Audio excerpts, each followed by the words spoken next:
today. I am here not just as the chair of the ICT Senate Committee. I am also here as an IT professional and a fellow of the NDLF Computer Society. The second thing that's also important, we also have a practitioner, someone well known in the ecosystem, being the minister at this point in time. So not the legislator. The executive arm of this tripod is someone who is a known face in the sector and the two of us in the National Assembly. So there is no reason for us not to work together. Yes. We must work together. We must have to our name that in these next 4 years, the history, the narrative of IT will be different in the country, and all of us working together will be able to achieve that. Lastly, I'd like to also say that we will provide all the legislative intervention that are required. I've met with the Honorable Minister, and I've also met with the DG leader alongside with my brother, and we've agreed that this digital literacy is not just going to be taught somewhere as just another item in the leader budget line. We will ensure that this program, this initiative, gets a distinct and sufficient budget to get it rolling. We are committed to doing that.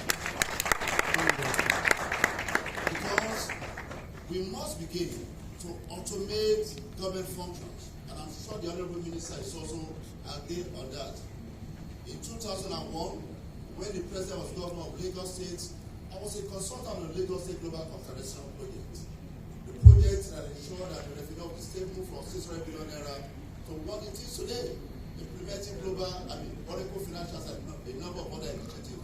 There's no reason why we cannot do the same thing. There's no reason why some of the government services cannot be online, available to citizens from Ajaokuta to Ajibule, from Ibarra to Karanamuda. This is the task behind us before us, and in this 2024, we must identify those pilot cases that we can use to do a proof of concept. Once again, I congratulate all of us, and I say the glass of Nigeria is half full and not half empty.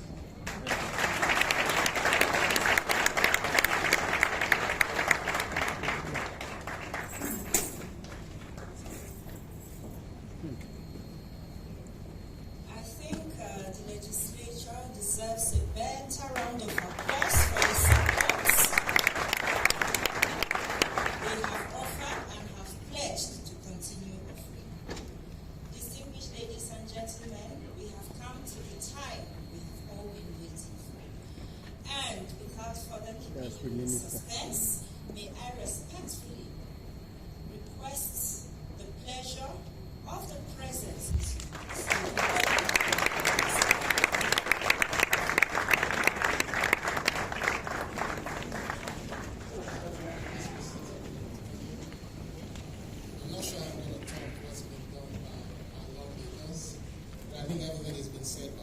Before I start, let me follow the due process by giving special recognition to my senator.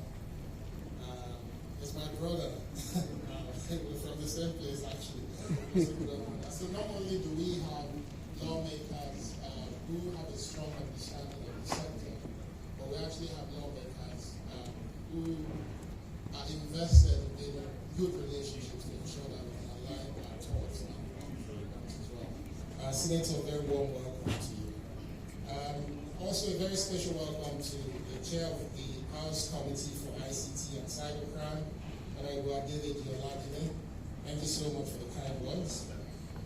Special recognition to the representative of the Permanent Secretary from SDF. Good to see you again, madam. Good to see you, thank you. Recognizing the representative of the DG of Smeding. Also, thank you for joining us. And of course, a special recognition for the Director General of NITDA. He keeps saying my boss, but I think we're colleagues. I'm coming from the private sector, so I don't do that boss. Thank you for all the work that you've been putting into this.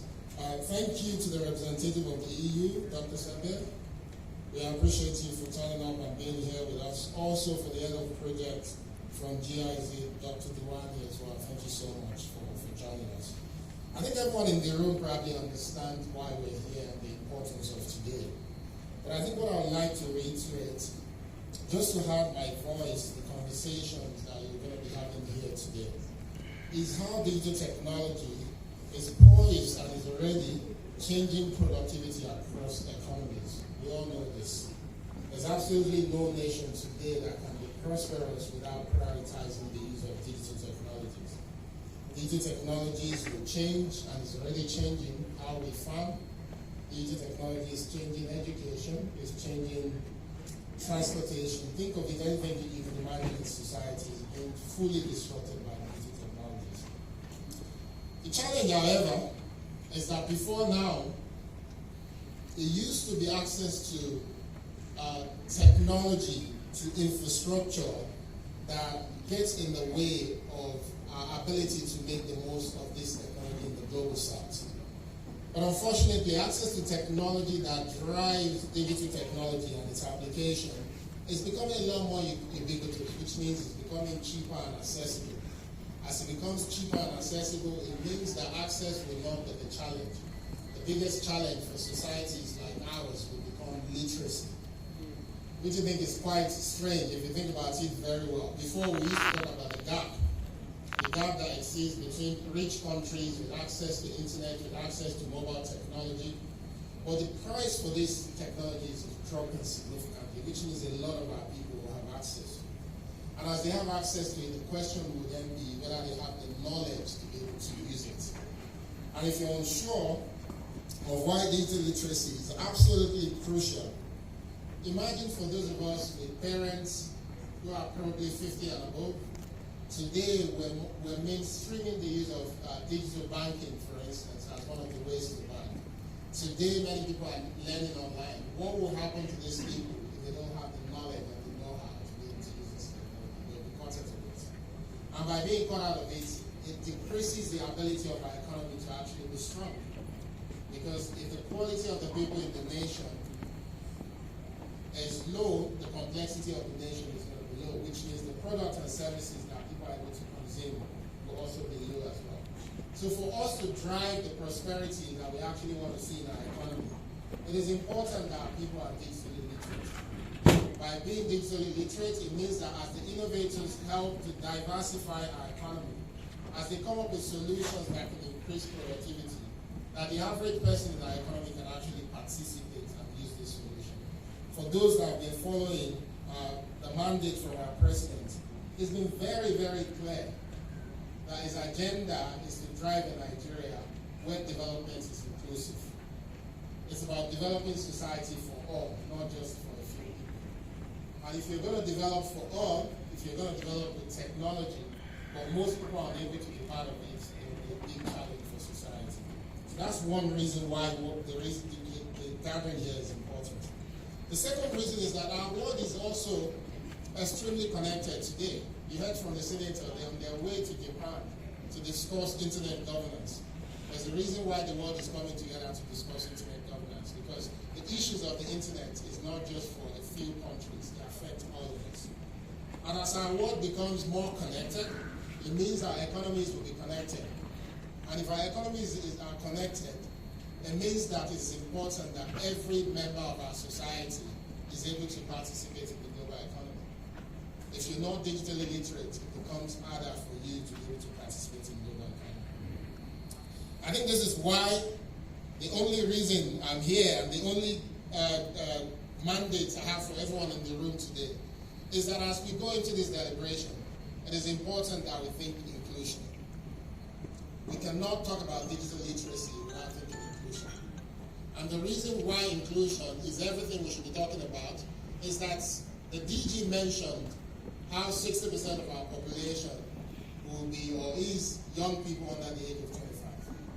And if that's the case, the reality is that young people under the age of 25 are what you call digital natives. Digital natives don't need much more support from you than infrastructure for them to be able to acquire the skill set that they need. Naturally, they get exposed to the knowledge to be able to operate online, naturally, because it comes as part of the world that they live in. So if our focus today is just only on helping the digital natives, we've actually failed in our duty. because the support they require from us is not going to be as much as those that are not digital natives. What are we going to do to help the teachers who are responsible for teaching these digital natives to be comfortable with technology? What are we going to do to ensure that our citizens that are in the rural areas, or even in the urban areas, but don't have the luxury that you and I have, can also get access to this knowledge for them to participate? These are the things we need to ask ourselves. How do we drive that agenda of 95% of our people being digitally literate by 2030? How do we drive that? It's a big challenge. And we're not going to do it by just organizing trainings in the rooms like we typically do. That's not going to be sufficient. That's the reality. It won't be sufficient. For us to do it, we have to challenge ourselves and ask questions as to what would be the role of NTA in enlightening our people. Yeah. We know it's possible, right? How can NTA help with digital literacy? Because people reach them. How can channels help with digital literacy? These are some of the questions we need to ask ourselves. So as I leave, I'm going to encourage us to think beyond the normal, to think out of the box, and to understand that the target we've set for ourselves is not just there as a number that we want to achieve and show off. It's there because we believe that if 95% of our people are digitally literate, we can contribute to helping raise the quality of their lives. This is what we need to bear in mind. Digital literacy is not just another buzz phrase and something that is happening in the world that we need to latch on. It is important because when we achieve it, we have a more prosperous Nigeria, and we can help lift a lot more of our people to where they should be. Thank you so very much for your commitment, everyone, for coming. Thank you.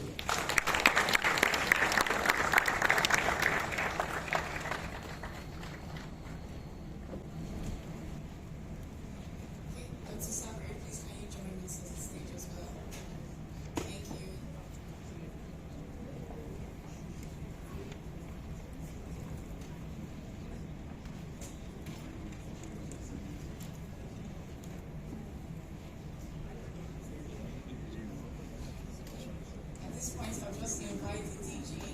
Please join us on stage. I'll also like to invite Mr. Onesi Lawani to also join us on stage.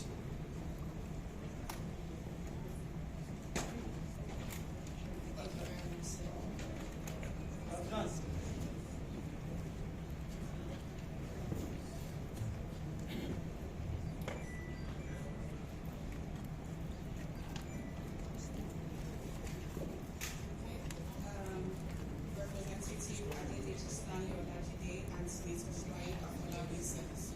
Please join us on stage as well. Thank you.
Can you also join us, please?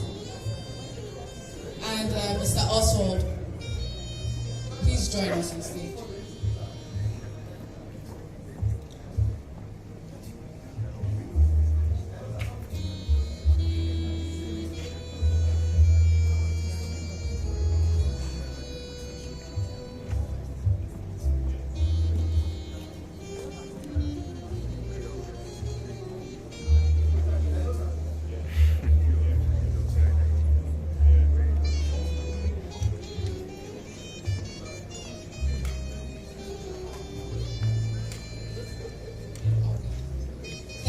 Very much. Thank you.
that the second half of the event is going to be as important as this first session we just heard. Please, as much as possible, you're taking photos with them. Please do that quickly and come back to the hall for the meat and the pepper of today's event. We are going into the heart of the event, and I want to encourage us to all please stay as we are going to be able to actually take on the next session. Without wasting our time, okay, we just wait for the all to come out a little. I also want to recognize very especially our consultants and our partners in the house. I want to recognize the president of Ashley, Emmanuel, our own Oluwakemi. Ashley, can you stand up to be recognized, please? Can you put your hands together for her? All right, thank you very much. Thank you so much. All right, we also have Ahmed Idris in the house. Ahmed Idris, can we recognize you? These are the guys. Then we have Omar. Omar is in the house who are going to coordinate the breakout session. Please, this is so important. So we want everybody to still stay, as this is the real reason why we are here. Okay, without wasting time, I want to just invite to take us further on the agenda. I want to invite Olusegun Alimi to come and take a session, and after that we have Dr. Amina Sambo. All right, represented. Okay. All right, can we have Olusegun Alimi? Can we put that together for you, please? Keep clapping, please, until they get here.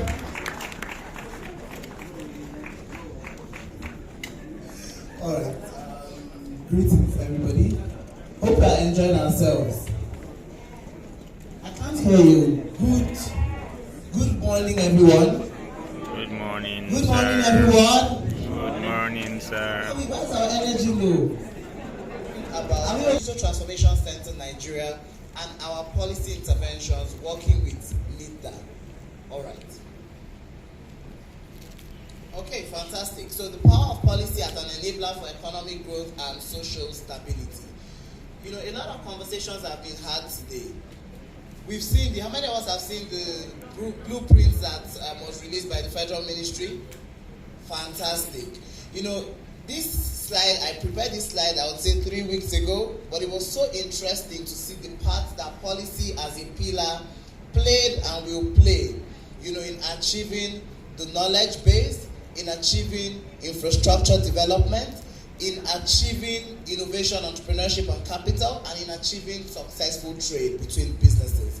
But when we look at policy, policy has the potential to transform lives through economic stimulation and stability. Because when we look at when there's economic stability, we know that there will be reduction in crime, there will be social stability, there will be socio-economic growth, there will be innovation and technology. So enabling policies, we heard from the House of Rep member, we heard from the Senator, everybody says we are willing to do our part.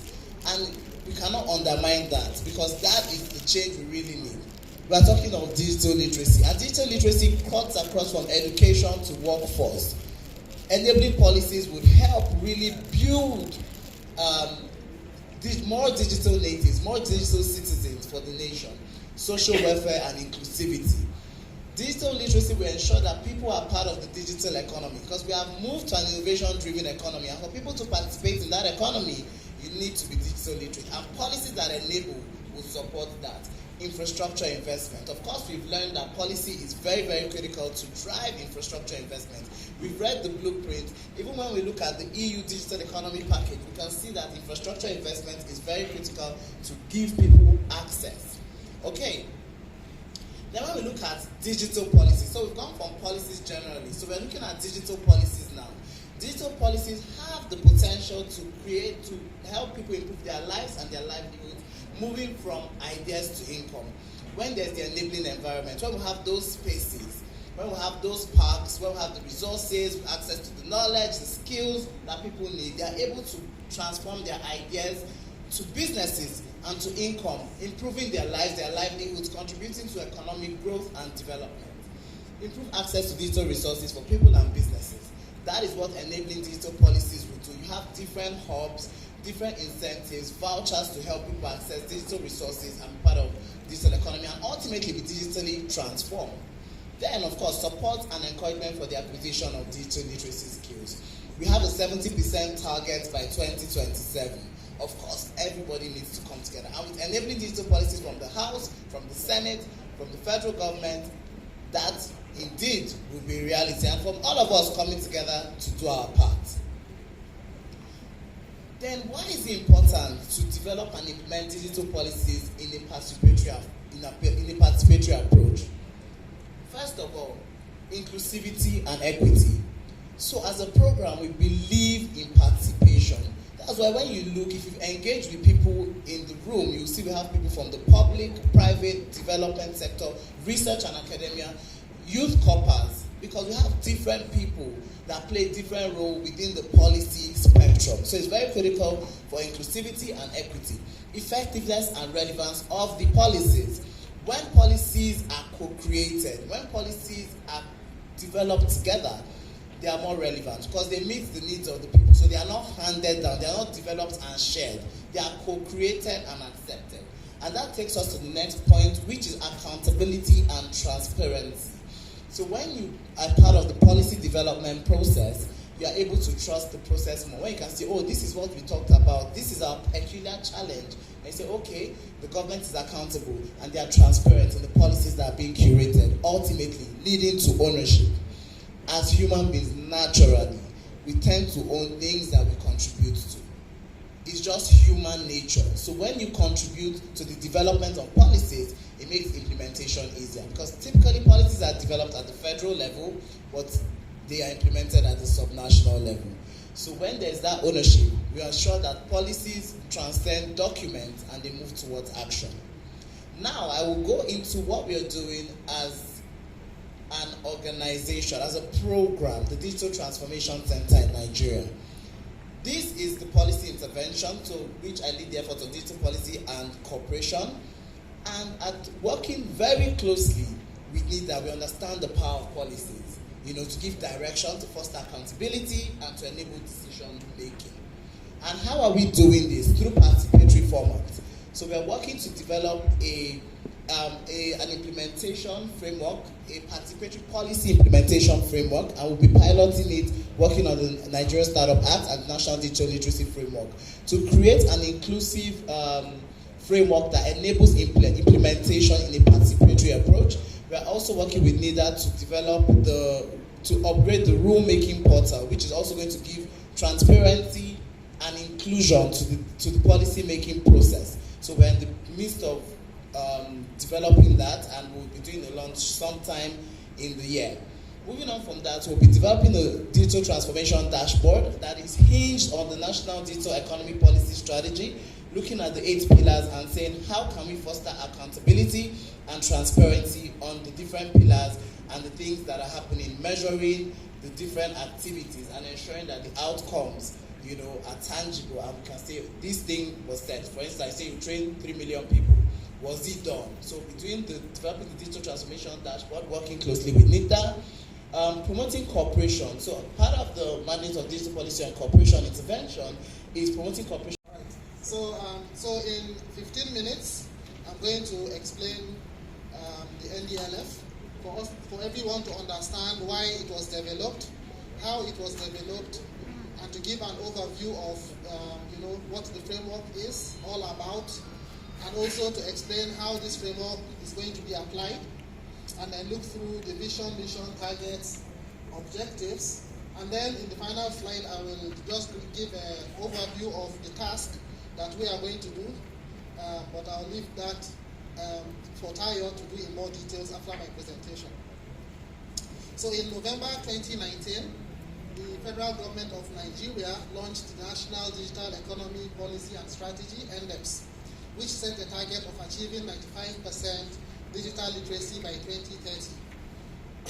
So we needed an instrument to be able to implement that policy and to achieve that target. So this is what gave birth to the process of NDLF development. So NDLF was developed to provide a clear and consistent definition of digital literacy, its competence areas and specific competencies, as well as proficiency levels. So we understood at that time when we did a research that across the length and breadth of Nigeria, different people had different understanding of what digital literacy is. And we saw a situation where we were having very different kinds of digital literacy trainings. You know, some were quite good, some were not good, and you know, they were all based on different standards. So if you wanted to ask who is a digital literate Nigeria, you couldn't really get a definite answer of what you should expect from that person. So NDLF will ensure that all schools and training providers develop digital literacy competencies of Nigerian citizens according to a globally recognizable framework. So at the start, we reviewed 10 of international frameworks, and the European Digital Competence Framework for Citizens, known as DIGCOMP, was adopted as the basis of NDLF due to two major reasons. The first reason was that it was found to have been developed based on similar needs as NDLF. So to quote from that framework, DIGCOMP can also play a central role in achieving our ambitious EU objectives with regards to the digital upskilling of the whole population and in developing a European Digital Skills Certificate. So this was very, very similar to what we wanted to achieve with NDEPS in skilling of all Nigerian citizens. It further went to say that the EU has set the ambitious policy targets of reaching a minimum of 80% of the population with basic digital skills and having 20 million ICT specialists by 2030. So again, this speaks to what we want to achieve in terms of setting a target of getting 95% of our population to be digitally literate by 2030. And the second reason is that it's one of the most widely used frameworks globally. You know, if you look at most of the commercial digital literacy standards, they all try to align with DIGCOMP to make sure that their curriculum of what they are delivering is what is in DIGCOMP. Next slide. So to develop NDLF, after going through NDLF, we wanted to really capture Nigeria and Africa in our framework. So we realized that for the attainment of a holistic view of digital literacy, cognizant of Nigeria's mobile-first approach, some recommendations from another framework that we reviewed, the UNESCO's Digital Literacy Global Framework, was merged with DIGCOMP to create NDLF. So we realized that in Nigeria, the vast majority of citizens access the digital world from their mobile phones. So mobile information literacy, as we call it, was really a necessary component to be included in the framework. And this was, previously recommended in another framework that was developed by UNESCO. So what we did was we took DIGCOMP as a whole, we added one competence area from the UNESCO framework, and we came up with our own framework. So the development was very inclusive, drawing inputs from volunteer experts, and I'm happy to see so many of them here with us, representatives of key government MDAs, multinational companies, development partners, and members of an interministerial task team for training and certification of 500 public servants on digital literacy, which is headed by the Bureau for Public Service Reforms. So many of the people listed here are actually in this room this morning, or this afternoon. So now what is really the framework all about? So the framework defines digital literacy as the basic knowledge, skills, and attitudes that an individual must possess to use digital technologies competently, safely, and appropriately. And it is made up of 6 competence areas, 23 competencies, and 8 proficiency levels.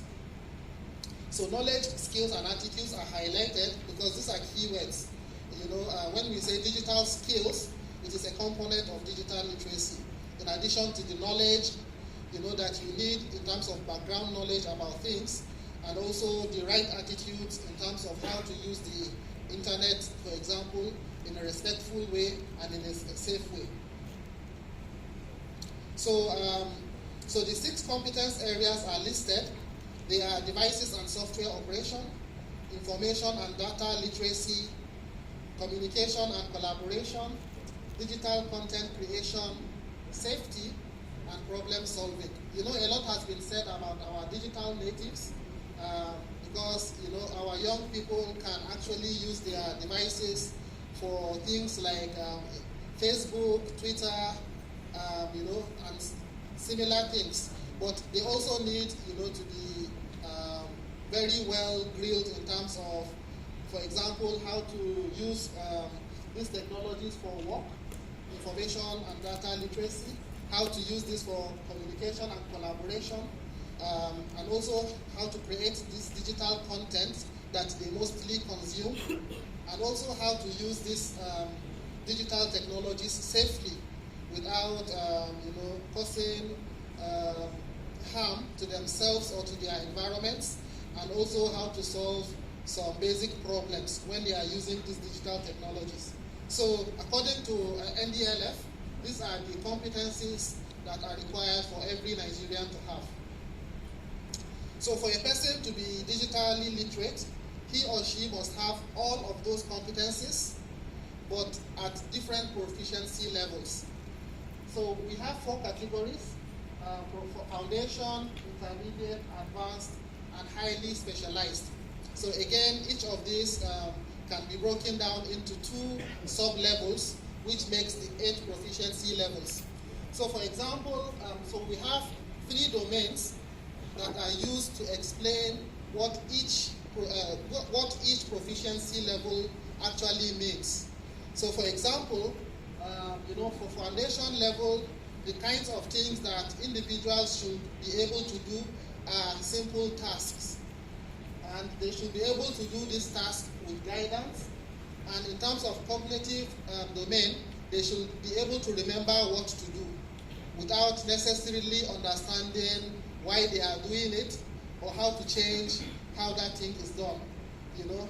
So the target group, and this is not written, you know, this is not something that is already finalized, but the target for this kind of foundation proficiency level are school children in primary schools, for example, and low-skilled workers who really just need foundation level of digital literacy for most of the things that they do. And in similar way, we have intermediate, advanced, and highly specialized levels. So how do we envision this framework to be applied? So in 3 key ways. So the first is for policymakers to be able to frame digital literacy policies, as well as monitoring and supporting their implementation. So now that we know what digital literacy is, then we can begin to count our population that have those competencies, you know, based on the definition of digital literacy and what it takes to become digital literate. So we didn't have this before. And a lot of us really believe that we are digitally literate, but you know, when it comes to actually validating those skills, then you find yourself a bit short. So we also expect educational agencies, training institutions, and development partners to build standardized digital literacy curricula, modules, and programs for training and empowerment of Nigerian citizens to thrive in a digital society. So we understand that a lot of training providers already have existing programs. So what we need is for people to align their programs with the framework to say, okay, so they have this program which already covers all of these competencies. You know, so once we have that, then we can count people trained through that program as digital literate. And for those that don't have, then we expect them to come up with these programs. Because, like it has been said so many times today, so whose responsibility is it, you know, to make sure that 95% of Nigerians, over 200 million Nigerians, actually get these competencies through trainings and the likes. So it is for all of our responsibilities. And we envision that we will have a monitoring and evaluation platform where, you know, if Semicolon does a training, we capture the data. If STEAM-led does a training, we get the data. and all other companies, that already do some of these programs. So we will be aggregating this data to try to meet our 95% target. We also envision that government and non-government agencies, so like NITDA, like TED Fund, or whoever wants to validate digital literacy or collect data, measure maybe NBS, the National Bureau for Statistics. They want to measure the level of digital literacy in Nigeria. Then this framework will be a guide as well. So in terms of what we envision, it's to build a digitally literate Nigeria where all the citizens can improve their lives and contribute to the nation's development. And the mission is the mission of NITDA, the Federal Ministry of Communications, Innovations and Digital Economy, and most other parastatals under that, in terms of what we want to do is we commit to the promotion of digital literacy as a cornerstone of empowerment, enabling every citizen to embrace technology with confidence. So the targets have been mentioned severally this morning. The first target set was the 95% by 2030. This is contained in the NDEPS. We have a new target, 70% by 2027, as well as achieving 40% women participation across all training initiatives, including digital literacy. So these are some of the targets that we hope to achieve. The specific objectives have already been mentioned this morning by the DG of NITDA. So universal access, to make sure everyone is captured, skill development, inclusive participation, workforce readiness, and local content creation. And the final slide, in terms of strategic initiatives, so the first is we need NDLF to be included in our educational curriculum. So, that is the easiest way to capture 60% of our population that are under 25. Most of them are still in schools, from primary schools to secondary schools to tertiary institutions. So, once we make sure that this content is in our curriculum, then in a few years, we can count all those coming out of schools to be already digitally literate. So one of the work groups, like Tayo will explain, will be advising us how to achieve this. So that is one of the initiatives. And the second initiative is we need policies that will enable implementation. We need policies in education, we need policies in the public sector, and the likes of them. So, so these policies, we are envisioning that we are going to have a digital literacy bill that will contain all of these policies that are going to be suggested, and this will be submitted to the National Assembly. So that this is not something that we start, and then after a few years or a next administration, digital literacy. Yesterday I attended a digital literacy lecture delivered by TED Fund, and I heard from TED Fund, I heard from NBTE. NBTE chief executive mentioned that they can't wait for anyone, and that is correct. You can't wait for anyone really to start the journey for digital literacy. TED Fund are also doing something. So we really need to bring our heads together, because we are not doing this in opposition to each other. We are doing it for the collective good, or the common objective of building a digitally literate Nigeria. So what we want to achieve from this is, so I will let Tayo explain. And also we will let the experts tell us. But really this is to make sure that we have a participatory implementation framework, so that every agency knows how they fit in, how they can contribute without necessarily being in, like we are being in opposition, or this person trying to do my job and things like that. And finally, we acknowledge that we have existing standards.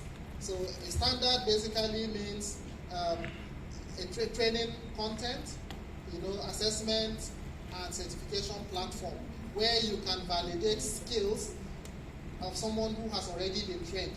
So we are going to have several training providers, several educational institutions delivering the skills to our citizens. But how do we validate what individual, educational institutions or training providers do?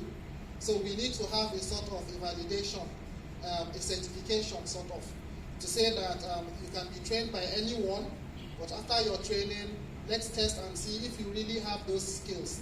So similar to how all schools train our students based on the educational curriculum, but at the end of the day, everyone has to write the WAEC or NECO exam or JAM to validate that you have actually gotten the skills and knowledge that you are expected to get.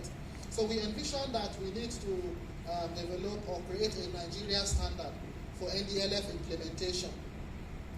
So ensure that a national implementation standard is developed that can be used for digital literacy assessment and certification as a means of validating skills of Nigerian citizens after undergoing training.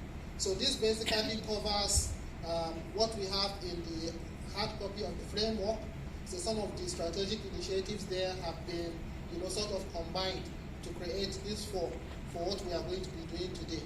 So, so I hope that by now everyone here has a good understanding of NDLF, and we hope that it's going to be, this is one of 4 workshops, but this is the first, and what we do here will really determine, the outcome that we are going to get from the rest as well.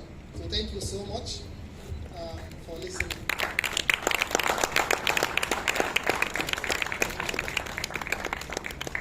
Thank you, Dr. Tomba. Thank you so much for that. So